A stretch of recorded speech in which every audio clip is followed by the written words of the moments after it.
Good evening everyone. आज हम physics के पेपर को डिस्कस करने जा रहे हैं जो 22 जुलाई को हुआ था इवनिंग शिफ्ट में। ठीक है, एज यूजुअल जो एक्सपेक्टेड था कि पेपर इजी ही आएगा, तो जैसे 20 जुलाई को आया था पेपर वैसा ही 22 जुलाई को भी आया है। इवन उससे भी सिंपल ही आया है। तो चलिए शुरू करते हैं बिना समय गवाए। ठीक है, तो ये बच्चों हमारा जेई मेंस का, ठीक है, फिजिक्स के पेपर का सॉल्यूशन है जो कि 22 जुलाई को हुआ था। क्लियर? तो मोस्ट ऑफ द क्वेश्चन ऐसे हैं जो डायरेक्ट फार्मूले पे हैं। इवन सीबीएसई बोर्ड भी इतना सिंपल क्वेश्चन नहीं देता। ठीक है, एक आध दो क्वेश्चन को छोड़ दिया जाए तो अधिकतर क्वेश्चन बहुत ही आपके आसान है। तो फिर भी मैं पूरा सॉल्यूशन कराने की कोशिश करूँगा। ठीक है ना। चलिए फर्स्ट क्वेश्चन देखते हैं। पहला क्वेश्चन बच्चों दिया है, मैं लिख ही देता हूँ। If length of simple pendulum, if length of simple pendulum is made 1/16 time, then time period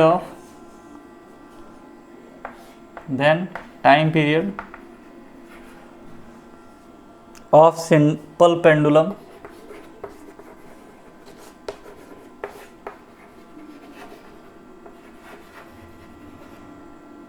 changes by, ठीक है, changes by। तो ऑप्शन आप पे कुछ दिए हुए हैं इस तरह से। पहला ऑप्शन है बच्चों 1/3 टाइम्स। ठीक है, सेकंड क्वेश्चन दिया है 1/4 टाइम्स, सेकंड ऑप्शन दिया है 1/4 टाइम्स। थर्ड ऑप्शन है आपका बच्चों 1/5 times and fourth one is 1/6। Clear है बच्चों? तो देखिए, उम्मीद है सारे बच्चों का सही होगा ये सवाल, जिन्होंने भी इवनिंग शिफ्ट में पार्टिसिपेट किया था। ठीक है ना। तो सॉल्यूशन आइए देखते हैं। हमें मालूम है सिंपल पेंडुलम का टाइम पीरियड कितना होता है बच्चों, 2π√L/g। क्लियर है?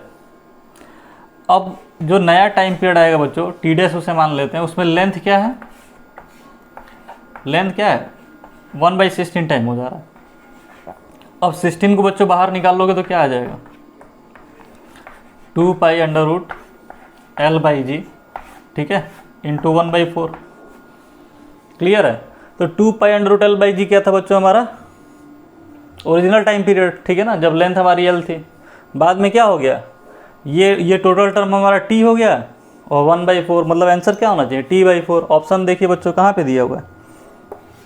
ठीक है ना, बहुत ही सिंपल क्वेश्चन था। इसमें बिल्कुल भी किसी को भी मेरे हिसाब से दिक्कत नहीं हुई होगी। हाँ, अब जिसे फार्मूला ही नहीं मालूम है तो ये तो बात ही अलग है। तो अगर जेई मेंस के लिए आप प्रिपरेशन कर रहे हैं और जेई मेंस में पार्टिसिपेट कर रहे हैं तो इतना बेसिक चीज़ तो आता ही होगा। देखिए दूसरा क्वेश्चन भी बच्चों बहुत ही सिंपल है। ठीक है ना। दूसरा क्वेश्चन क्या कह रहा है, ring, solid sphere and solid cylinder. ठीक है ना, रोटेशन का क्वेश्चन है बच्चों। Ring, solid cylinder and solid sphere.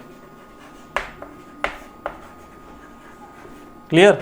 Ring, solid cylinder and solid sphere rolls on an inclined plane, rolls on an inclined plane without slipping,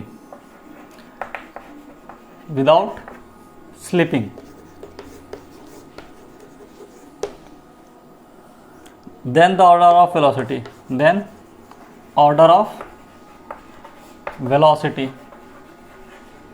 कहाँ पर बच्चों, eight lowest point, order of velocity at lowest point. तो simple सा question है ये। ठीक है ना। इसी से मिलता जुलता एक क्वेश्चन आपको 20 जुलाई को भी आया था। तो ये क्या कह रहा है बच्चों कि ring, solid cylinder and solid sphere, इन तीनों को जब रोल कर रहे हैं विदाउट स्लिपिंग, ठीक है ना बच्चों, यहाँ पे क्या लिखा है विदाउट स्लिपिंग, मतलब कैसी रोलिंग हो रही है, प्योर रोलिंग हो रही है। तो जब ये नीचे तक आ जाएगा तो वेलोसिटी को अरेंज करना है, ठीक है ना, किसकी वेलोसिटी ज़्यादा होगी किसकी कम होगी। तो सिंपल सा लॉजिक है। एक्सेलरेशन कितना होता है बच्चों हमारा, g sine theta upon 1 plus moment of inertia divided by mr square. Clear है। तो रिंग हो, सॉलिड सिलेंडर हो, सॉलिड स्फेयर हो, हॉलो स्फेयर हो, कोन हो, कुछ भी हो, जी साइन थीटा तो सबके लिए कॉमन है, mr स्क्वायर भी सबके लिए कॉमन है, 1 भी सबके लिए कॉमन है। यानी एक्सेलरेशन किस पे डिपेंड कर रहा है, मोमेंट ऑफ इनर्शिया पे। तो अगर मोमेंट ऑफ इनर्शिया बच्चों कम होगा, इसकी वैल्यू जितनी कम होगी एक्सेलरेशन क्या होगा उतना ज़्यादा होगा। एक्सेलरेशन जितना ज़्यादा होगा वेलोसिटी उतनी ज़्यादा होगी। यानी हमें बस ये मालूम होना चाहिए था कि मोमेंट ऑफ इनर्शिया किसका कम है या ज़्यादा है। तो बच्चों रिंग का बताइए, रिंग का कितना होता है moment of inertia, mr square. Solid cylinder का कितना होता है, डिस्क के बराबर होता है, mr स्क्वायर बाई 2। और सॉलिड स्फीयर क्या होता है बच्चों, 2/5 mr स्क्वायर। तो 2/5 बेसिकली कितना हो गया, ये 0.4 हो गया। 1/2 इज 0.5 और ये क्या है 1 है। तो सबसे ज़्यादा मोमेंट ऑफ इनर्शिया रिंग का, उसके बाद सॉलिड सिलेंडर का, उसके बाद सॉलिड स्फीयर का। तो जिसका सबसे कम मोमेंट ऑफ इनर्शिया उसका एक्सेलरेशन सबसे ज़्यादा, ठीक है। तो उसकी वेलोसिटी भी ज़्यादा, मतलब वेलोसिटी का जो अरेंजमेंट होगा सॉलिड स्फीयर का सबसे ज़्यादा होना चाहिए, उसके बाद सॉलिड सिलेंडर का होना चाहिए, उसके बाद रिंग का होना चाहिए, ठीक है। तो ये ऑर्डर होना चाहिए हमारा। ऑप्शन में देख लेते हैं ये दिया है कि नहीं ऑप्शन। तो ऑप्शन, जी हाँ ऑप्शन दिया हुआ है, ठीक है ना। सॉलिड स्फीयर पहले है, फिर सिलेंडर है और फिर रिंग है। क्लियर है बच्चों, बहुत सिंपल है। आप इसको चाहते तो दूसरे मेथड से भी कर सकते थे, एनर्जी कंजर्वेशन से। तो जिस तरीके को यूज करिए सब सिंपल ही है, ठीक है। तो बेसिकली एकदम लॉजिकल क्वेश्चन था, कोई इसमें कैलकुलेशन नहीं करना था कि सबके लिए अलग अलग निकालो और कैलकुलेट करो। चलो इसके बाद बच्चों देखो थर्ड जो क्वेश्चन है, ऐसा क्वेश्चन तो सीबीएसई भी नहीं पूछता 1 नंबर के लिए। देखिए, देखते ही आप आंसर बता लोगे। ये कैसी सर्किट है बच्चों, कैपेसिटिव सर्किट है, ठीक है ना। एसी करंट में पढ़े हैं ना, फेजर डायग्राम आपने पढ़ा होगा। तो आपने पढ़ा होगा कि करंट और वोल्टेज एक ही डायरेक्शन में कब होते हैं, जब सर्किट कैसी होती है, रेजिस्टिव होती है, ठीक है ना। वोल्टेज बच्चों करंट से 90 डिग्री पीछे किस सर्किट में होता है, तो इंडक्टिव सर्किट में होता है। वोल्टेज करंट से 90 डिग्री नीचे कब होता है, जब सर्किट कैसी होती है, कैपेसिटिव होती है, ठीक है ना। क्लियर है। तो इसमें बस यही हमको आइडेंटिफाई करना था, ठीक है ना, कि करंट वोल्टेज में कौन सा रिलेशन होगा। और एक और फोर्थ ऑप्शन था जिसका कोई लेना देना नहीं था इससे, ये करंट था तो ये वोल्टेज था। तो कौन सा होगा बच्चों, ये होगा। सिंपल क्वेश्चन है ये, तो बिल्कुल बेसिक है, ठीक है। तो चलिए आगे देखते हैं, फोर्थ क्वेश्चन पे आते हैं। आराम से सारे क्वेश्चन हम लोग डिस्कस कर लेंगे। देखो बच्चों, ये क्वेश्चन देखो कितना सिंपल दिया हुआ है। क्वेश्चन नंबर 4, ठीक है। हमें एक रिंग दिया हुआ है, ठीक है ना बच्चों, रिंग दिया हुआ है, ठीक है, सेमी रिंग है और मास यूनिफॉर्मली डिस्ट्रीब्यूटेड है। तो क्वेश्चन पूछा है कि बच्चों सेंटर से, ठीक है ना, ये 0 पॉइंट है, सॉरी ओ है, और ये रेडियस है। तो सेंटर से वाई एक्सिस पर ऊपर कहाँ सेंटर ऑफ मास होगा आपका। तो ये तो रटा रटा क्वेश्चन होता है। सेमी रिंग का बच्चा सेंटर ऑफ मास कहाँ पर होता है, 2r/π पे। और आप क्वेश्चन सुन के और हंसने लगोगे। क्वेश्चन क्या दिया है, इसका क्वेश्चन में दिया हुआ है कि भैया सेंटर ऑफ मास हमारा λr/π है। तो आप लैम्डा बताइए क्या होगा, क्या होगा लैम्डा, क्या होगा बच्चों, 2 होगा। कंपेयर कर लोगे सिंपल। हाँ, इनकेस अगर आपको ये याद ही नहीं है तब तो आपको सॉल्व करना पड़ता, ठीक है ना। तो सॉल्व करना भी बहुत कठिन नहीं होता, लेकिन मुझे जहाँ तक उम्मीद है कि ये सबको याद होगा। और इन केस अगर आपको याद नहीं है तो कंटिन्यूअस मास डिस्ट्रीब्यूशन के लिए क्या फॉर्मूला लगाते हैं बच्चों, dm r integral of dm, ठीक है ना। ये बेसिकली r क्या है बच्चों, ये सेंटर ऑफ मास है किसका, dm मास का। तो एक क्या करना पड़ेगा, इसमें कुछ खास करने की जरूरत है नहीं। थीटा के बाद एक छोटा सा एलिमेंट ले लो d थीटा, इस d थीटा में इस आर्क लेंथ क्या हो जाएगा dx। तो इस dx लेंथ में बच्चों कितना मास है वो पहले कैलकुलेट कर लेंगे। तो इसके लिए सिंपल सा यूनिटरी मेथड लगा सकते हैं। सर्कमफेरेंस इसका कितना है पाई आर में टोटल मास कितना है m, तो यूनिट में कितना हो जाएगा बच्चों m बाई पाई आर, ठीक है ना। तो dx में कितना हो जाएगा m by pi R into D X, ठीक है। अब समझदार बच्चा तुरंत समझ लेता है कि यहाँ पे थीटा भी वेरी कर रहे हैं और x भी वेरी कर रहे हैं। तो बेसिकली मुझको एक चीज़ में ही वेरिएशन रखना चाहिए, तो हम थीटा में रख रहे हैं। तो dx को कैसे एलिमेंट करें, तो ये देखो बच्चों थीटा बराबर क्या हो जाएगा आर्क अपॉन रेडियस। तो यहाँ पे क्या लिख सकते हैं, थीटा बराबर आर्क अपॉन रेडियस, तो आर्क बराबर क्या हो जाएगा थीटा इंटू रेडियस। क्लियर है। ये dx लेंथ में हमारा dm मास आ गया, कितना आ गया इतना, dm आ गया तो बस इंटीग्रेशन करना है, तो कोई बड़ी बात है नहीं। हाँ चलो r को भी देख लेते हैं बच्चों। r क्या है, देखो r क्या है हमारा, ये जो dm मास है ना वो कहाँ पर है, तो ये दूरी, ठीक है। बेसिकली ये दूरी क्या है, ये हमारा r है, तो ये दूरी क्या हो गया r साइन थीटा। क्लियर, क्या हो गया r साइन थीटा। अब रख दो फॉर्मूले पे, इंटीग्रल ऑफ dm कितना हो जाएगा बच्चों m r divided by pi r, और d थीटा है, d थीटा से पहले हम ये लिख लेते हैं r sine theta d theta. Clear है, r से r उड़ा लो, ठीक है। नीचे बच्चों dm का dm मास का इंटीग्रेशन क्या हो जाता है टोटल मास m।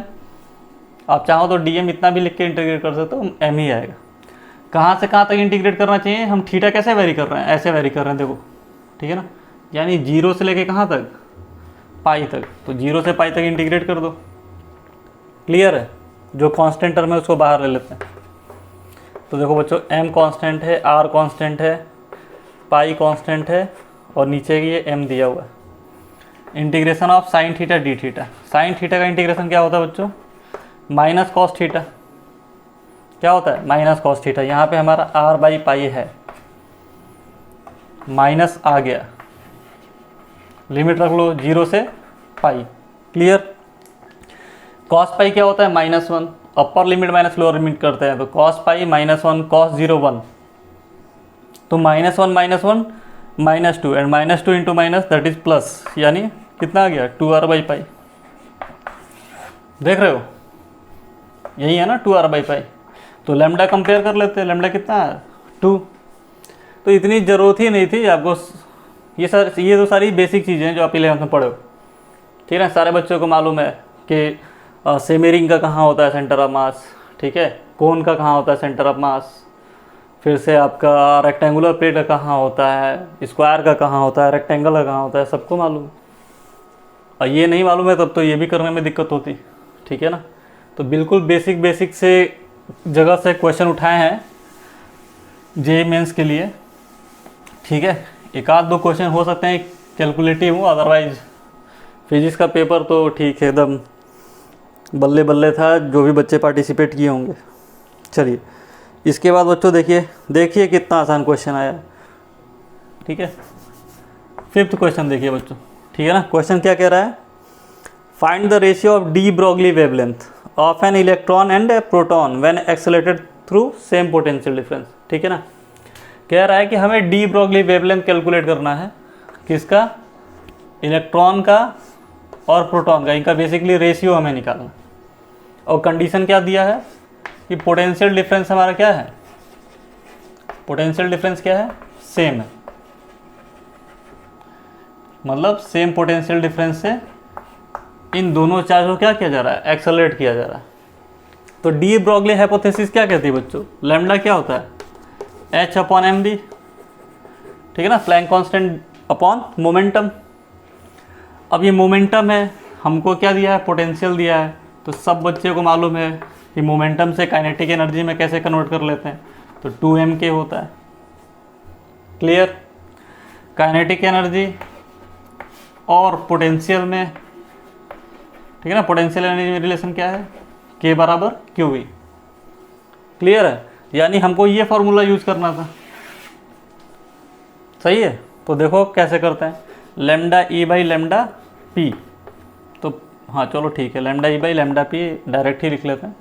अब बच्चों ध्यान से देखो, H तो दोनों के लिए सेम है, Q चार्ज इलेक्ट्रॉन और प्रोटॉन दोनों पे सेम होता है, पोटेंशियल भी ठीक है दोनों के लिए सेम है, और दो तो कांस्टेंट ही है। मतलब बेसिकली मैं यहाँ से क्या कह सकता हूँ कि लैम्डा जो है वो डिपेंड कर रहा है किस पे, मास पे, ठीक है ना, अंडर रूट ऑफ m। अब वो भी इन्वर्सली डिपेंड कर रहा है, मतलब यहाँ पर लैम्डा ई है तो बच्चों यहाँ पर क्या हो जाएगा, MP अपॉन सीधे अंडर रूट ई में रख देते हैं ME। इसको सॉल्व कर लेते तुरंत आंसर आ जाता। तो आओ सॉल्व करके देखते हैं। ये हो गया बच्चों मास ऑफ इलेक्ट्रॉन के प्रोटॉन कितना होता है 1.627 इंटू 10⁻⁻27 kg, और mass of electron 9.1 into 10⁻31 kg। ठीक है, अब इसको सॉल्व कर लेते हैं। ये हो गया बच्चों हमारा 16270, ठीक है ना। 31 को ऊपर ले जाओगे तो क्या हो जाएगा 10⁴। तो 10⁴ में इससे हम मल्टीप्लाई कर लिए। नीचे 9.1 है तो मैं अपनी सुविधा के लिए 9 ले लेता हूँ। क्लियर है, अब देखो डिवाइड करके देखो तो क्या आ रहा है, 9 1 जा 9 एक बार में जाएगा, ठीक है। तो यहाँ पे कितना बचा 7 7 2 9 8 जा 72। क्लियर, फिर 7 तो डिविजिबल होगा नहीं तो 0, यानी अब 70 आ गया। तो कितना हो जाएगा बच्चों 9 9 8 72 मतलब 6, ठीक है ना। अंडर रूट 1806 के आसपास आंसर होना चाहिए।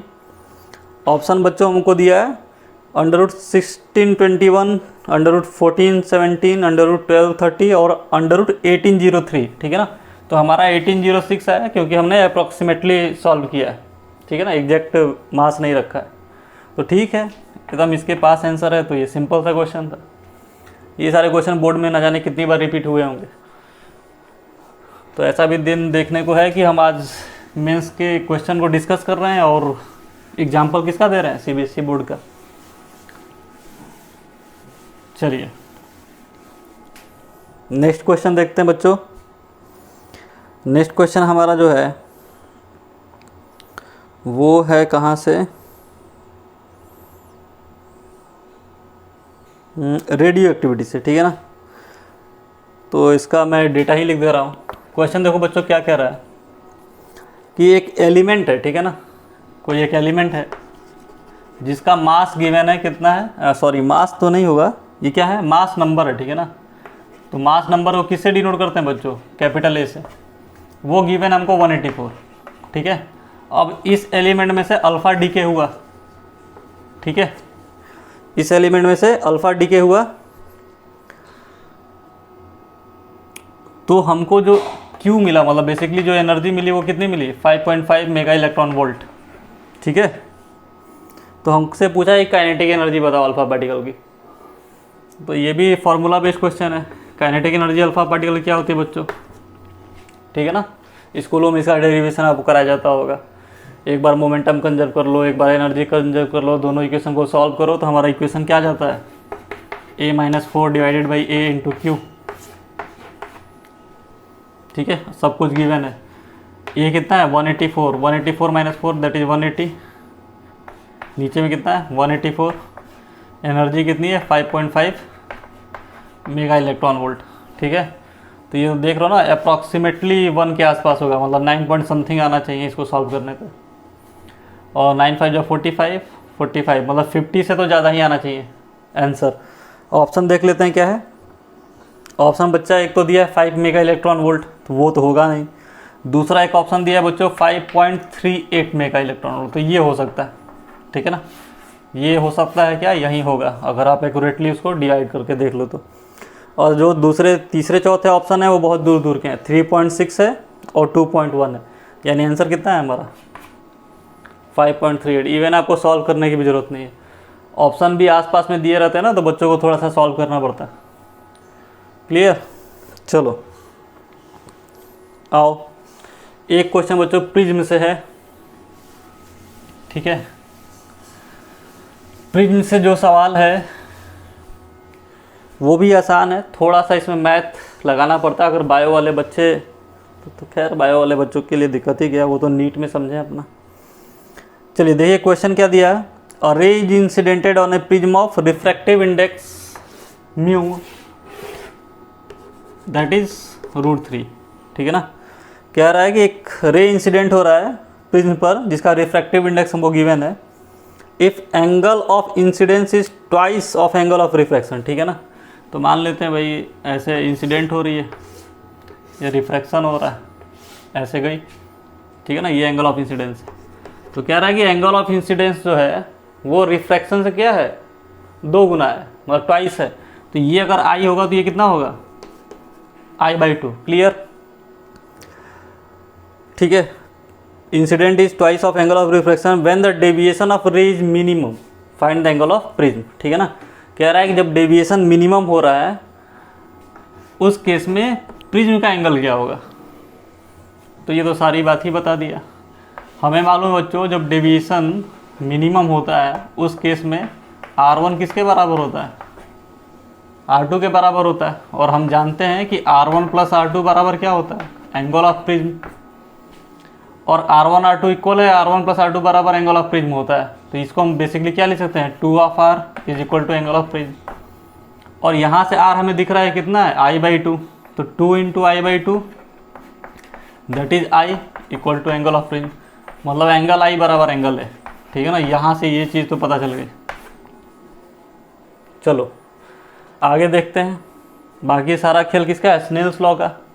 स्नेल्स लॉ लगाओ, sin I/sin R, ठीक है ना, sin I/sin R equal to μ2/μ1, ठीक है। तो sin I equal to √3 sin I/2 ऐसे लिख सकते हैं, ठीक है। अब इसको यहीं पे थोड़ा सा दिमाग लगाना था, sin I/2 यहाँ पे आ जाता तो ये काम इसका निपट जाता। तो इसको बच्चों 2 sin थीटा के फॉर्मूले पे देखो कैसे ले सकते हैं, दिमाग लगाओ। 2 sin थीटा का फॉर्मूला, सॉरी sin 2 थीटा का formula 2 sin theta cos theta, ठीक है ना। sin 2 थीटा में अगर इसको मैं लिखता तो कैसे लिखता, sin 2 × I/2। तो sin 2 थीटा का formula 2 sin theta cos theta, और ये कितना हो गया इधर, √3 sin I/2। sin I/2 से sin I/2 उठ गया, ठीक है ना। cos I/2 इक्वल टू √3/2, यानी बेसिकली √3/2 किस एंगल के लिए होता है बच्चों, 30 डिग्री, ठीक है ना। तो I कितना हो गया बच्चों, 60 डिग्री। I 60 आ गया तो I A के बराबर है, मतलब A कितना हो गया, 60 डिग्री, ठीक है। थोड़ा बहुत कैलकुलेटिव था, और कैलकुलेटिव क्या था, मैं इतना आपको ये समझाने में समय बर्बाद कर दिया, ये तो आपको याद ही होना चाहिए, ठीक है। चलिए तो ये भी क्वेश्चन हमारे हो गए।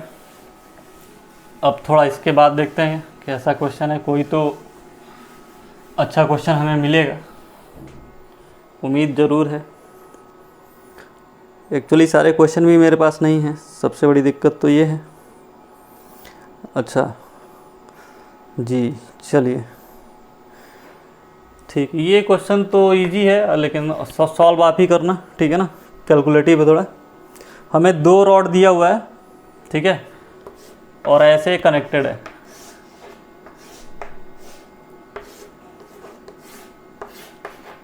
ठीक है। The 2 rod of length 0.25 metre and area 3 millimetre square, ठीक है ना। 2 रॉड है जिनका लेंथ है हमको दिया हुआ है 0.25 मीटर और एरिया दिया हुआ है 3 मिलीमीटर स्क्वायर, ठीक है ना। मतलब रॉड हमारे कैसे हैं, इक्वल शेप और साइज के हैं, बस इनका रेजिस्टिविटी अलग अलग है, ठीक है ना। रेजिस्टिविटी पहले रॉड का बच्चों दिया है 1.7 × 10⁻⁻8 और सेकंड का क्या दिया है बच्चों 2.6 × 10⁻⁻8, ठीक है ना। ओम मीटर यूनिट है, बताने की जरूरत है नहीं। तो इक्विवेलेंट रेजिस्टेंस पूछा है, तो क्या है, फालतू का सवाल है बिल्कुल, दिख रहा है ना बच्चों।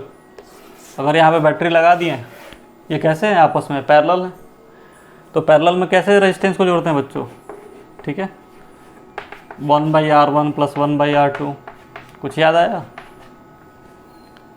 तो यहाँ से R इक्विवेलेंट क्या हो जाता, R1 R2 upon R1 + R2, ठीक है। और R1 होता क्या है बच्चों, R बेसिकली क्या होता है, ρL/A। आप यहाँ पे ρL/A लगा दो, यहाँ लगा दो, यहाँ लगा दो, यहाँ लगा दो, सॉल्व कर लो, ठीक है। तो कैलकुलेटिव थोड़ा सा हो सकता है, ठीक है, बाकी क्वेश्चन तो सिंपल ही है, तो इसको आप सॉल्व करके देख लेना, ठीक है ना। हाँ, मैं आंसर बता दे रहा हूँ, इसका आंसर आ रहा है आपका, इसको सॉल्व करने पे आंसर आ रहा है बच्चों 0.85 ओम मीटर। क्लियर है, ऑप्शन में आपके है ये।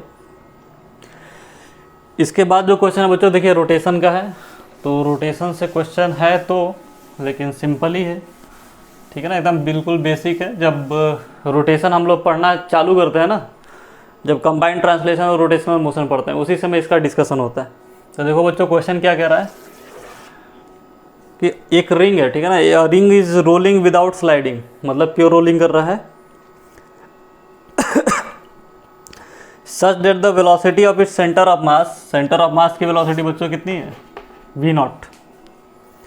Find the speed of A point which is in the same horizontal level, ठीक है ना। कह रहा है कि सेम हॉरिजेंटल लेवल पे जो पॉइंट है उसका क्या बताना है हमको, वेलोसिटी बताना है।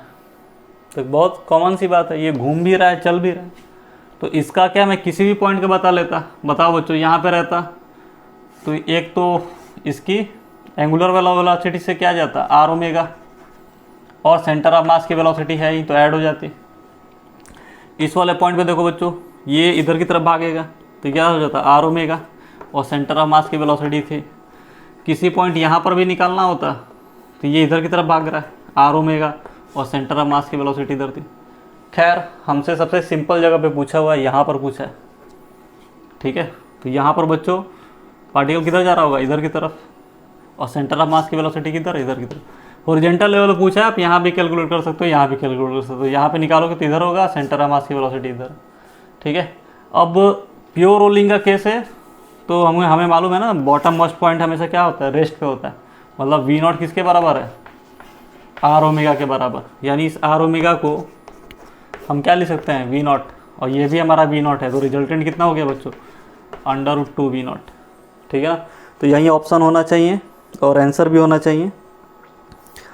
देख लेते हैं, v0 एक आंसर दिया है, 2 v0 दिया है, √2 v0 भी दिया है, तो क्लियर है, आंसर क्या होगा, √2 v0, ठीक है। चलो, इसके बाद एक क्वेश्चन है, उसको डिस्कस कर लेते हैं, ठीक है। ये भी थोड़ा सा कैलकुलेटिव ही लग रहा है। ये क्वेश्चन क्या कह रहा है बच्चों, ध्यान से एक चौक ले रहे हैं, ठीक, ध्यान से सुनिएगा। कह रहा है कि a dipole is kept near the infinite linear charge density 3 × 10⁻⁻⁶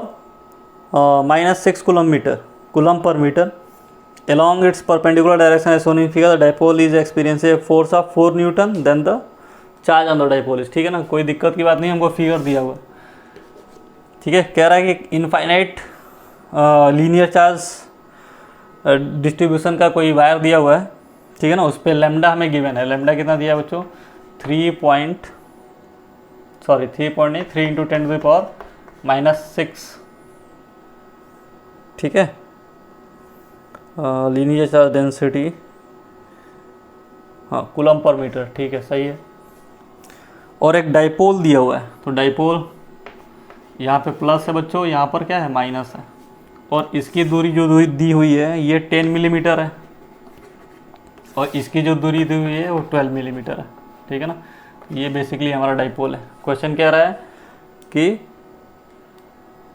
इस डाइपोल पे जो फोर्स लग रहा है वो कितना है, 4 न्यूटन, ठीक है ना। तो चार्ज कितना होगा, तो कौन सी कठिन बात है, गॉस लॉ में आप पढ़े होंगे, लाइन चार्ज डिस्ट्रीब्यूशन से परपेंडिकुलर डिस्टेंस पे जो हमारा इलेक्ट्रिक फील्ड होता है वो कितना होता है बच्चों, lambda / 2 pi epsilon not r, याद है, सबको याद होगा, गॉस लॉ सबसे फेमस लॉ है इलेक्ट्रोस्टैटिक में। इसी को बच्चों हम ऐसे भी लिख सकते हैं 2k लैम्डा बाई आर, ठीक है ना, सिंपल करने के लिए। क्यों? क्योंकि k की वैल्यू हमें मालूम है, यहाँ पर 4 पाई एप्सिलॉन नॉट तो है नहीं, तो 2 से मल्टीप्लाई करो, 2 से डिवाइड कर लो। तो इसको भी ऐसे लिख सकते हैं, ठीक है। मतलब इस पॉइंट पे इलेक्ट्रिक फील्ड इंटू चार्ज कर देंगे तो फोर्स मिल जाएगा। अच्छा खुद समझो, ये पॉजिटिव चार्ज डिस्ट्रीब्यूशन है हमारा, इसके वजह से इसे फोर्स किधर लगेगा बच्चों? इधर लगेगा। पॉजिटिव पॉजिटिव में क्या हो जाएगा? रिपल्सन हो जाएगा। नेगेटिव पे किधर होगा? इधर की तरफ होगा। दो वेक्टर अपोजिट हैं, घटेंगे, बड़े में से छोटा घटाओ, बड़ा कौन होगा? जिसकी दूरी कम, यानी इसमें से इसको घटाएंगे, तो जो नेट फोर्स होगा हमारा वो क्या हो जाएगा? 2k लैम्डा आर कितना है बच्चों? 10 मिलीमीटर, ठीक है ना, इंटू चार्ज। चार्ज क्या है? Q, हमें मालूम नहीं है, यही तो कैलकुलेट करना है। ये ज़्यादा था, minus 2k lambda Q divided by 12। ध्यान रखना है मिलीमीटर में आंसर है, मिलीमीटर में दिया हुआ है। अब फोर्स कितना है बच्चों हमारा? 4 न्यूटन। तो देखो इसको सिंप्लीफाई करते हैं, ये हो गया 2k लैम्डा, Q भी कॉमन ले लेते हैं, यहाँ पर क्या बचेगा बच्चों? 1/10 माइनस 1/12, ठीक है ना। 10 और 12 का एलसीएम कितना हो जाएगा? 60, ठीक है। तो ये हो गया 2k लैम्डा Q 60, ये 6 हो गया और ये 5 हो गया, ठीक है ना, यानी ये 1/60 आ गया। तो Q हमें निकालना है बेसिकली, ठीक है। तो थोड़ा सा रब कर देते हैं इस साइड। हमारा ग्रीन बोर्ड थोड़ा छोटा है, इसके लिए एक क्वेश्चन को भी करने में 2 बार सॉल्व करना पड़ा। ये किसके बराबर है बच्चों? 4 के बराबर। तो देखो क्या हो जाएगा, Q बराबर मैं डायरेक्ट लिख रहा हूँ, ठीक है ना। 60 मल्टीप्लाई हो गया किस में? 4 में, 60 into 4 divided by 2k into lambda, ठीक है। अब देखो Q बराबर क्या आ गया बच्चों? 60 तो ठीक है, 4 भी ठीक है, K की वैल्यू 1/4 पाई एप्सिलॉन नॉट, ठीक है ना, यानी 4 पाई एप्सिलॉन नॉट कहाँ गया? ऊपर की तरफ। चलो 2 तो यहीं पर रहने देते हैं। लैम्डा कितना दिया था बच्चों? लैम्डा कितना था हमारा? 3 इंटू 10⁻⁻⁶, ठीक है।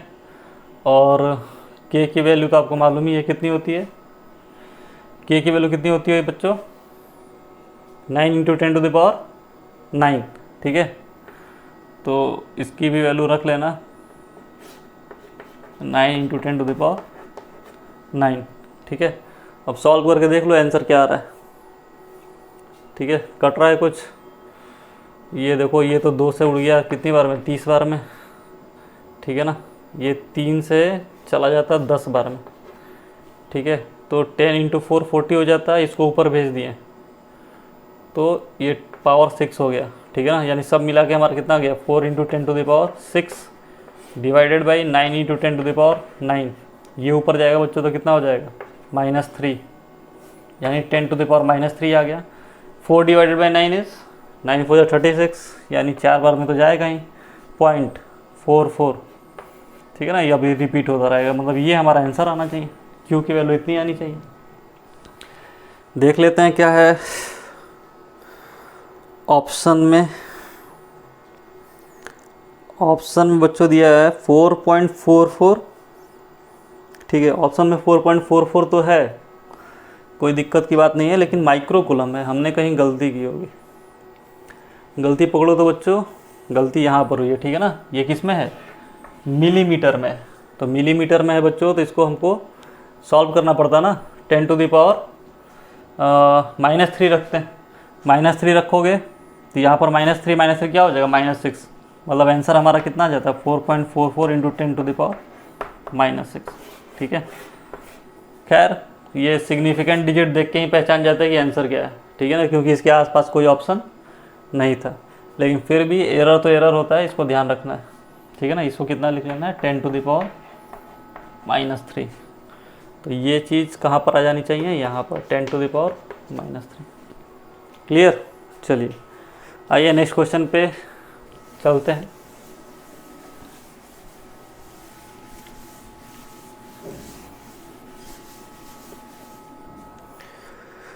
नेक्स्ट क्वेश्चन क्या कह रहा है बच्चों? हाँ, ये हमारा सेमीकंडक्टर से है, ध्यान से सुनिएगा। अ फोटो डायोड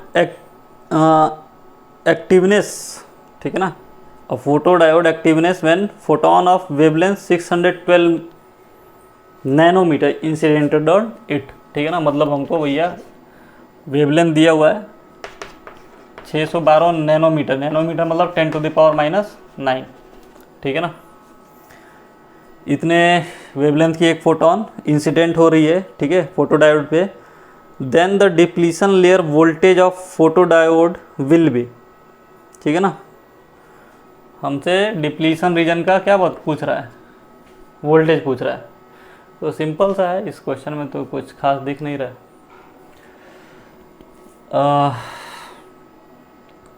एनर्जी बच्चों बेसिकली क्या होगी, जो फोटोन इंसिडेंट हो रही है, तो फोटोन की एनर्जी कैसे लिखते हैं, hc/λ, क्लियर है। तो लैम्डा बराबर क्या हो जाता है बच्चों, hc/e, ठीक है। तो E को क्या लिख सकते हैं यहाँ पे, hc/में EB, ठीक है, hc/में EB। अब देखो यहाँ पे लैम्डा हमें दिया हुआ है, h मालूम है, C भी मालूम है, E भी मालूम है, तो V भी आ जाएगा, ठीक है ना। तो आप देखते हैं और भी कुछ दिया है क्या इसको थोड़ा सा इजी होने के लिए। हाँ, ये दिया है सर आपका, Hc की वैल्यू दी हुई है। Hc को कह दिया है कि आप यूज कर लो 1224 इलेक्ट्रॉन वोल्ट, ठीक है ना। तो इसको हम लिख सकते हैं Hc कितना हो जाता है 12.24 EV divided by E into lambda, V यहाँ पर आ जाता। लैम्डा हमें गिवन है कितना है 612, ठीक है ना। इससे इसको काट लेते कितना आ जाता, 2 वोल्ट। चलो सिंपल था, कोई दिक्कत की बात नहीं थी। इसके बाद जो क्वेश्चन है बच्चों देखिए क्या है, ठीक है। इसके बाद जो क्वेश्चन दिया है वो हमसे कह रहा है कि एक वेक्टर है P, ये वेक्टर परपेंडिकुलर है वेक्टर A के, ठीक है, और परपेंडिकुलर है वेक्टर B के भी, मतलब इन दोनों की परपेंडिकुलर है। और वेक्टर A हमको दिया है बच्चों I+J, और वेक्टर B दिया हुआ है बच्चों J+K, ठीक है ना। J थोड़ा मेरा I की तरह लगता है, ध्यान से देखिएगा। उसके बाद क्या कह रहा है कि एक वेक्टर है Q जो कि परपेंडिकुलर है वेक्टर B के, तो वेक्टर B हमारा कितना है J+K, ठीक है, और परपेंडिकुलर है वेक्टर C के। C कितना दिया हुआ है -I+J, ठीक है। तो अब क्वेश्चन क्या है, क्वेश्चन है कि P और Q के बीच में एंगल पता करना है, ठीक है। इतना घुमा फिरा के सवाल देने की क्या जरूरत थी, इसको देखते ही आप समझ गए होगे। ये वेक्टर इसके भी परपेंडिकुलर है, ये वेक्टर इसके भी परपेंडिकुलर है। ऐसा कब मिलता है आपको, क्रॉस प्रोडक्ट में। क्रॉस प्रोडक्ट में क्या होता है बेसिकली बच्चों, A क्रॉस B क्या होता है, AB sin theta into n cap. तो n कैप का डायरेक्शन क्या होता है, n कैप का डायरेक्शन क्या होता है, perpendicular to the plane containing A and B। जिस प्लेन में A और B है उसके परपेंडिकुलर होगा, ठीक है ना। दिमाग तो दौड़ गया होगा ना तुरंत। I×J क्या होता है बच्चों, K होता है। तो K क्या है, इन दोनों के परपेंडिकुलर है, ठीक है, मतलब क्रॉस प्रोडक्ट कर लेंगे, काम आसान हो जाएगा। तो चलो कर लेते हैं पहले जल्दी से। A×B कर तो क्या आ जाएगा बच्चों, I लिख लें, -J लिख लें, K लिख लें, ठीक है। ये हो गया 1 1 0, ये हो गया 0 1 1, ठीक है। I लिखेंगे बच्चों, रो को बंद करो, कॉलम को बंद करो, तो 1 - 0। J लिखेंगे बच्चों, इस रो को बंद, कॉलम को बंद करो, रो को बंद करो, 1 - 0। K लिखेंगे तो क्या हो जाएगा बच्चों, इसको बंद करेंगे तो इसको 1 - 0। ये तो सब 1 I cap -J cap + K cap, ये आया हमारा। ये क्या आया, A×B, क्या आया बच्चों, A×B। और A×B बेसिकली हमारा क्या है, P है, ठीक है ना। अब हमको Q निकालना है, तो Q क्या हो जाएगा, B×C। तो लिख लो, इसे भी लिख लो भाई, IJK, ठीक है ना। ऑप्शन 0 1 1 -1 1 0। क्लियर। अब इसको भी थोड़ा बहुत सॉल्व कर ही लेते हैं।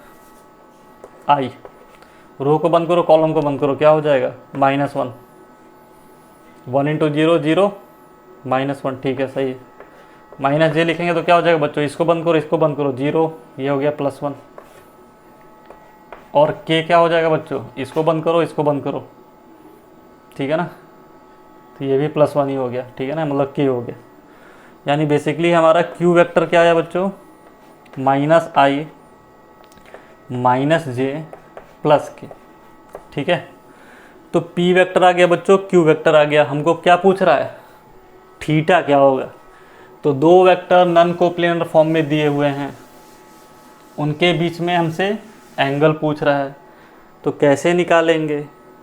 डॉट प्रोडक्ट किस दिन काम में आएगा, तो cos थीटा बराबर क्या लिख सकते हैं, p vector dot q vector upon magnitude of p and magnitude of q। देखो बच्चों, डॉट प्रोडक्ट सिंपल से होता है, सेम कंपोनेंट को मल्टीप्लाई कर लेंगे, तो 1 into -1 that is -1 -1 into -1 that is +1 and ये भी क्या हो गया +1। क्लियर। ठीक है, देख लेना कोई दिक्कत ना हो, नहीं तो अपने को दिक्कत हो जाएगी। इसका क्या हो गया मैग्नीट्यूड √3 और इसका भी क्या हो गया मैग्नीट्यूड √3। ठीक है ना, तो इससे ये कट गया, क्या आ गया 1/√3। ठीक है, अच्छे से सॉल्यूशन देख लो। ठीक है, आई लिखें, इसको बंद किए, 0 -1 सही है, इसको बंद किए 0, ओहो ये माइनस होगा, यानी माइनस माइनस प्लस हो जाएगा ये, तो ये प्लस हो गया। अब इसको इससे मल्टीप्लाई करेंगे बच्चों, तो ये माइनस हो जाएगा, ठीक है ना, तो ये नहीं कटेगा, ये और ये उड़ जाएगा। ठीक है, चलो कितना आ गया बच्चों, -1/3। ठीक है, तो cos थीटा बराबर क्या हो जाएगा, cos इनवर्स -1/3। ठीक है ना, आइए आंसर देखते हैं। ऑप्शन क्या दिया है हमको, अच्छा ऑप्शन दिया है, सारे ऑप्शन पाई में दिए हैं बच्चों, तो पहले पाई में कन्वर्ट कर लेते हैं। ठीक है, इसको क्या लिख सकते हैं, theta equal to pi minus cos inverse 1/3, ऐसा लिख सकते हैं ना। कॉस इनवर्स -1/3 को क्या लिख सकते हैं, पाई माइनस कॉस इनवर्स 1/3। ठीक है, तो ठीक है, हमारा ये ऑप्शन दिया है, मतलब यही सॉल्यूशन है। तो कैलकुलेशन में थोड़ा सा ध्यान रखिएगा, अच्छा हुआ कि हमने चेक कर लिया। ठीक है, अदरवाइज प्रोसेस बहुत सिंपल था, कोई टेंशन की बात नहीं थी। चलो अब देखो नेक्स्ट क्वेश्चन पे आते हैं।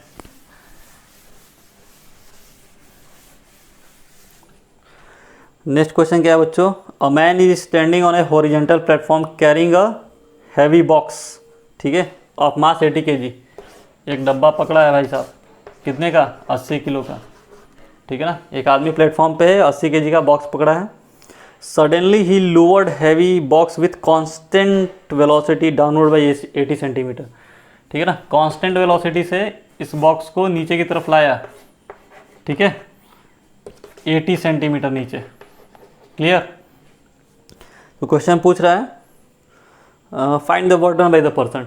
ठीक है, कोई दिक्कत नहीं, पर्सन के द्वारा वर्क डन पूछ रहा है, तो सिंपल सा क्वेश्चन है, बॉक्स है हाथ में, ठीक है ना, कांस्टेंट वेलोसिटी से नीचे की तरफ लाया, ठीक है, तो पर्सन के द्वारा वर्क डन क्या हुआ। तो बच्चों ध्यान से देखो, जो ये हमारा बॉक्स है, इस पे mg किधर लग रहा है, नीचे की तरफ, फोर्स किधर लग रहा है, पर्सन के द्वारा ऊपर की तरफ। ठीक है ना, तो वर्क डन किसके वजह से पूछा है, पर्सन की वजह से। अच्छा, वेलोसिटी कैसी है बच्चों, कांस्टेंट है, मतलब नेट एक्सलेशन क्या है, 0 है, मतलब नेट फोर्स क्या है, 0 है, मतलब ये फोर्स किसके बराबर है, mg के बराबर। क्लियर है ना, बॉडी आ किधर रही है, नीचे की तरफ, फोर्स लग किधर रहा है, ऊपर की तरफ, यानी फोर्स और डिस्प्लेसमेंट के बीच में एंगल कितना हो गया, 180 डिग्री। क्लियर। तो वर्क डन में क्या कुछ बचा ही नहीं, FD cos थीटा लिखते हो तुम लोग। F कितना हो गया बच्चों, 80 है, तो कितना हो गया 800, 80 सेंटीमीटर मीन्स 0.8, और cos 180 इज -1। ठीक है ना, cos 180 की वैल्यू कितनी होती है, -1। ये कितना हो गया बच्चों, 64 640 minus 640 joule is our answer. Let's check it out. हाँ ठीक है सर, दिया हुआ है -640 दिया है आंसर, कोई दिक्कत की बात नहीं है। चलिए एक क्वेश्चन बच्चों एसएचएम से दिया हुआ है, बहुत देखने में तो अच्छा लग रहा है, देखते हैं क्वेश्चन क्या कह रहा है। कह रहा है कि a block is doing SHM, it's displacement from mean position is given by, ठीक है ना। एक ब्लॉक एसएचएम कर रहा है बच्चों, ठीक है ना, सिंपल हार्मोनिक मोशन का क्वेश्चन है।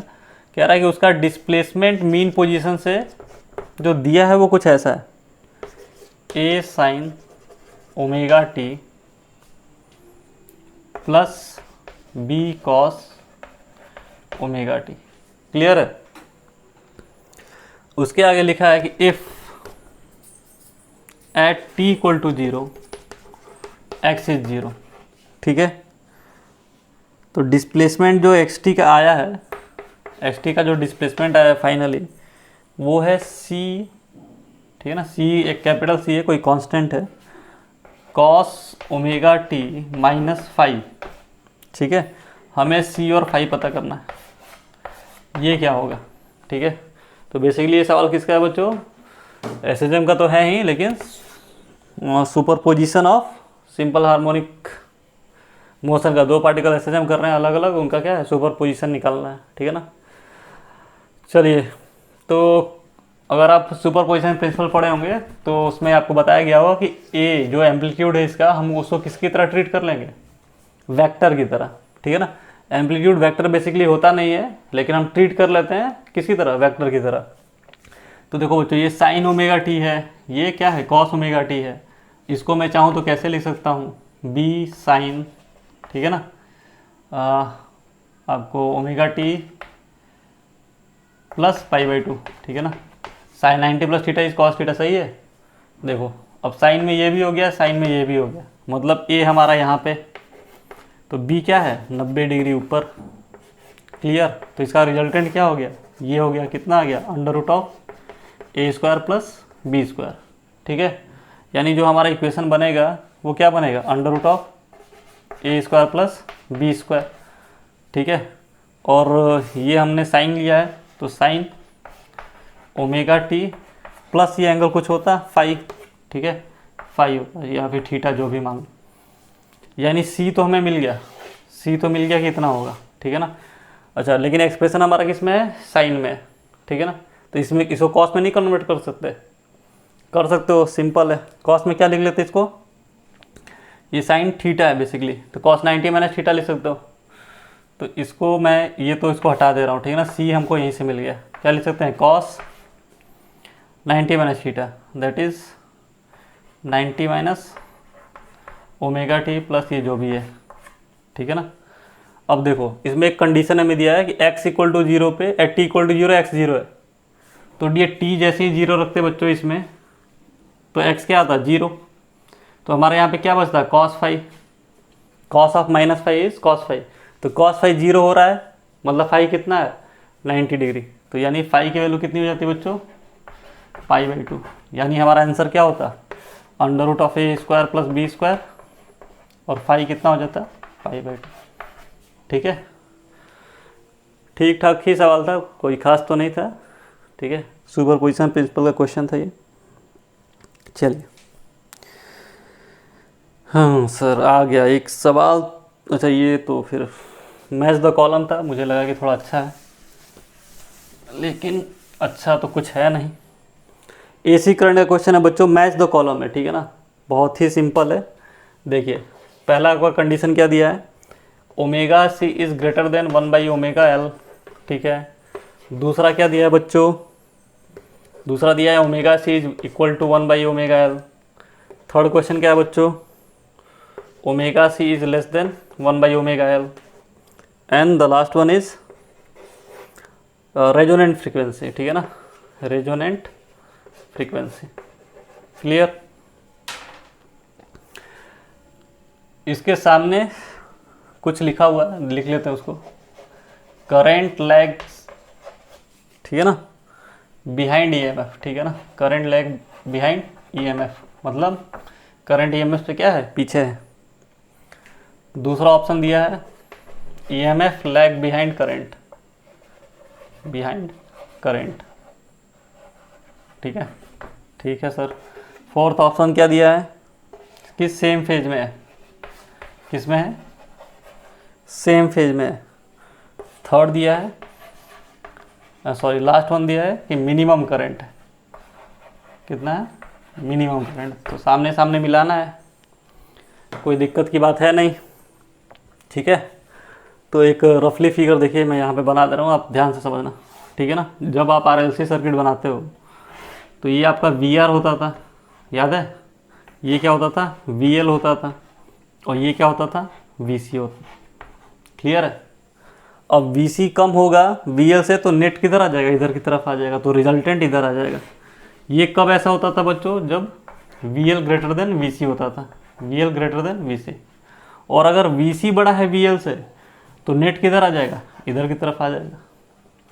और जिधर इधर ही क्या है, करंट है, क्यों, क्योंकि रजिस्टर में करंट और वोल्टेज क्या होते हैं, सेम फेज में, ठीक है। तो इसको दिमाग में रखो बस। अब देखो बच्चों, omega C is greater than omega 1/ओमेगा एल, ठीक है। तो हमें मालूम है कि कैपेसिटिव रिएक्टेंस क्या होता है, 1/ओमेगा सी। तो ओमेगा सी अगर 1/ओमेगा एल से बड़ा है, इसका मतलब ओमेगा एल बड़ा है किससे, 1/ओमेगा सी से। बात समझ में आई। इसको उल्टा कर देंगे तो ये इक्वेशन घूम जाएगा, ठीक है ना। ओमेगा एल किससे बड़ा हो गया, 1/ओमेगा सी से। ओमेगा एल बेसिकली बड़ा हो गया, मतलब क्या बड़ा हो गया, एक्सएल बड़ा हो गया। और हमारी सर्किट कैसी है, सीरीज सर्किट है, करंट तो सब में सेम ही जाना है, यानी इसके क्रॉस क्या हो गया, पोटेंशियल डिफरेंस ज़्यादा हो गया किससे, सी के कंपेरिजन। तो वीएल ज़्यादा हो गया किससे, वीसी से, मतलब नेट वोल्टेज इधर की तरफ है और एक इधर की तरफ है, यानी रिजल्टेंट इधर आता। तो ईएमएफ करंट से ऊपर है ना, ईएमएफ क्या है, करंट से ऊपर है। पहला ऑप्शन क्या दिया है, करंट लैग बिहाइंड ईएमएफ, तो करंट जो है ईएमएफ से नीचे की तरफ है, तो पहला तो सही है सर, इसका तो सामने ही सामने मिल जाएगा, कोई दिक्कत की बात नहीं है। ओमेगा सी ओमेगा एल के बराबर है, तो ये तो आपको मालूम है, हर बच्चों को मालूम है। कौन सी कंडीशन है, रेजोनेंस कंडीशन है। इस कंडीशन में क्या होता है बच्चों, सर्किट हमारी मैक्सिमम करंट ड्रॉ करती है, ठीक है ना। और क्या होता है, वो सर्किट किसकी तरफ बिहेव करती है, रजिस्टिव सर्किट की तरह, करंट और वोल्टेज सेम फेज में होते हैं। तो इसका तो आंसर सर ये हो गया, ठीक है ना। मतलब लिखते चला जाए, फर्स्ट का ए हो गया, सेकंड का सी हो गया, थर्ड का देखते हैं बच्चों। थर्ड तो इसका उल्टा है, मतलब ये वाला केस होगा, ठीक है ना, मतलब करंट लीड कर रहा होगा, तो इसका तो भाई ये हो गया, ठीक है। थर्ड का क्या हो गया, बी हो गया। फोर्थ रेजोनेटिंग फ्रीक्वेंसी, तो रेजोनेटिंग फ्रीक्वेंसी कब मिलती है, जब ओमेगा सी 1/ओमेगा एल के बराबर होता है, मतलब इसका भी ऑप्शन क्या हो गया, यही हो गया। यानी ये तो बस हमको बेवकूफ़ बनाने के लिए दिया था, इसका तो कहीं यूज ही नहीं आया। तो फोर्थ का क्या हो गया बच्चों, फोर्थ का भी सी हो गया, ठीक है ना। पहले का ए, दूसरे का सी, तीसरे का बी, चौथे का सी, ठीक है। चलिए ऑप्शन देख लेते हैं। पहले का ए, दूसरे का सी, तीसरे का बी और चौथे का सी, ठीक है ना। सही है, जो हमने पढ़ा है, जो समझा बिल्कुल सही है, कोई दिक्कत की बात नहीं। चलिए अब आखिरी क्वेश्चन जो मेरे पास है, आइए उसको डिस्कस कर लेते हैं, ठीक है।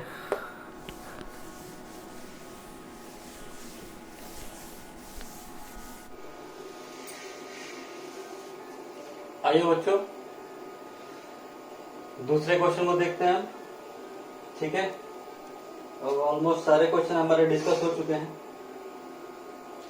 चलिए आखिरी क्वेश्चन है, लेकिन एक क्वेश्चन तो मिला, हाँ बहुत सुंदर सा सवाल है ये, ठीक है ना, रोटेशन का है बच्चों, ठीक है। देखिए हमें एक मास दिया हुआ है कैपिटल एम, ठीक है, उसका रेडियस गिवन है 16 सेंटीमीटर, ठीक है।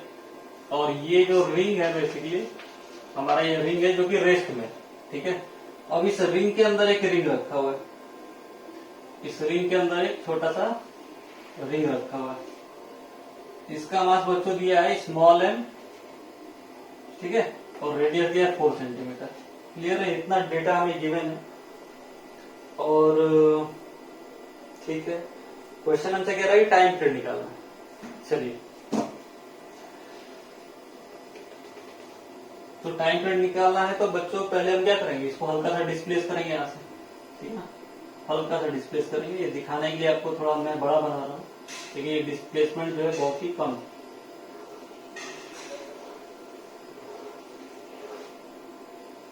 ठीक है, यहां से एंगल जो बना दिया बच्चों थीटा। क्लियर, तो देखो एक तो एमजी बच्चों लग गया नीचे, ये एंगल थीटा, तो ये भी थीटा, यानी एमजी का एक कंपोनेंट आ गया इधर एमजी कॉस थीटा, इसका बेसिकली कोई रोल तो है नहीं, और एक कंपोनेंट आ गया इधर एमजी साइन थीटा।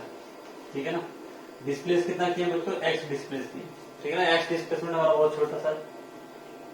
चलिए, तो अब ये ऐसे ऐसे ऑसिलेट करेगा, कोई दिक्कत की बात नहीं। ठीक है, ये इधर आएगा तो बच्चों फ्रिक्शन किधर लगेगा, पीछे की तरफ। ठीक है, तो चलिए पहले तो Fn बराबर एम में लगा लेते हैं। ठीक है, Fn बराबर एम में लगा लेते हैं। तो देखो बच्चों एम जी साइन थीटा, ठीक है, minus F equal to M है, पहला इक्वेशन तो ये हो गया। दूसरा बच्चों देखो फ्रिक्शन जो टॉर्क में आएगा F into R, M G sine theta वैसे टॉर्क होगा नहीं, क्योंकि वो सेंटर ऑफ मास नहीं लग रहा है, इसको क्या लिख सकते हैं, आई होगा।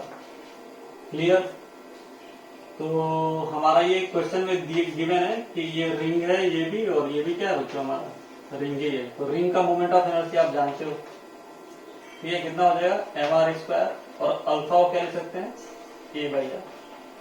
ठीक है ना, बेटर है आप इसको स्मॉल आप लिखिए, तो फिर कंफ्यूजन हो जाएगा। आर से आर कट गया, ये वाला भी आर था, इस आर से ये आर भी कट गया, यानी एफ बराबर क्या आ गया बच्चों, एन में।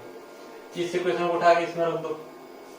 ठीक है, देखो क्या आता है, M G sine theta minus M equal to M है, that is equal to 2m है। क्लियर, यहां तक तो कोई दिक्कत नहीं होनी चाहिए। चलिए, तो ए बराबर क्या हो जाएगा बच्चों हमारा, एम से एम उड़ा लेते हैं, जी साइन थीटा डिवाइडेड बाई 2। ठीक है, अब जैसे कि मैं कहा था कि हमने इसको डिस्प्लेस बहुत छोटा किया है, ठीक है ना, मतलब ये थीटा जो है बहुत क्या है, कम है। तो आपको याद होगा ना, लिमिट वगैरह सब तो पढ़े होंगे, limit theta tending toward 0 is sine theta by theta equal to 1। ठीक है ना, तो थीटा 0 को टेंड करता है, तो साइन थीटा बाई थीटा किसके बराबर होता है, 1 का, यानी साइन थीटा किसके बराबर होता है, थीटा के। यानी मैं इसको क्या लिख सकता हूँ बच्चों, जी थीटा बाई 2। ठीक है, और साइन थीटा बेसिकली बच्चों यहां से देखो था क्या, ठीक है, ये हमारा परपेंडिकुलर, ठीक, क्लियर ना, ये आर हो जाता, सॉरी एक्स हो जाता, ए बराबर क्या जाता बच्चों, एक्स। ठीक है, जी तो था ही, और ये दूरी कितनी है, ये स्मॉल आर, ये टोटल कैपिटल आर, तो कैपिटल आर माइनस स्मॉल। ठीक है ना, दो अपना है यहाँ पे। अब ऐसे जब इक्वेशन से कंपेयर करोगे तो ए बराबर क्या होता है बच्चों, ओमेगा स्क्वायर एक्स, यानी ओमेगा हमारा क्या आ गया, ओमेगा क्या आ गया, under root of G by 2 capital R minus small R. ठीक है, हमको क्या निकालना था बच्चों, टाइम पीरियड। टाइम पीरियड यहाँ पे लिख दे रहा है, ठीक है, थोड़ा बोर्ड छोटा है तो जम्बल्ड तरीके से लिखना पड़ रहा है।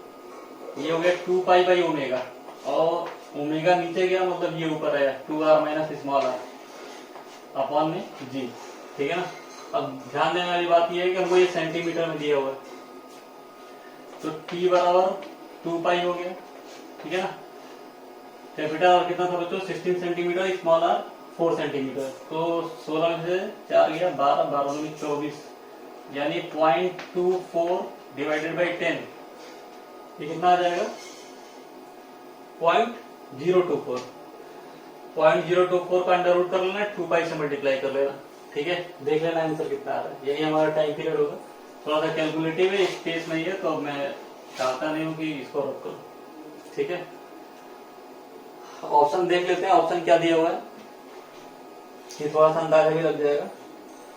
0.7 second, 0.8 second, 1 second and 0.9 second, ठीक है ना। तो बहुत ही नजदीक के ही ऑप्शन है, तो बेटर है आप सॉल्व करके चेक कर लीजिए, ठीक है ना। तो ये हमारा 22 जुलाई के इवनिंग शिफ्ट का जेईई मेंस का फिजिक्स पेपर का डिस्कशन हो गया, ठीक है।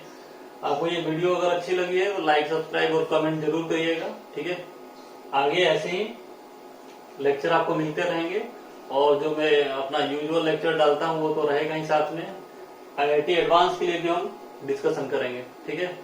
तब तक के लिए धन्यवाद।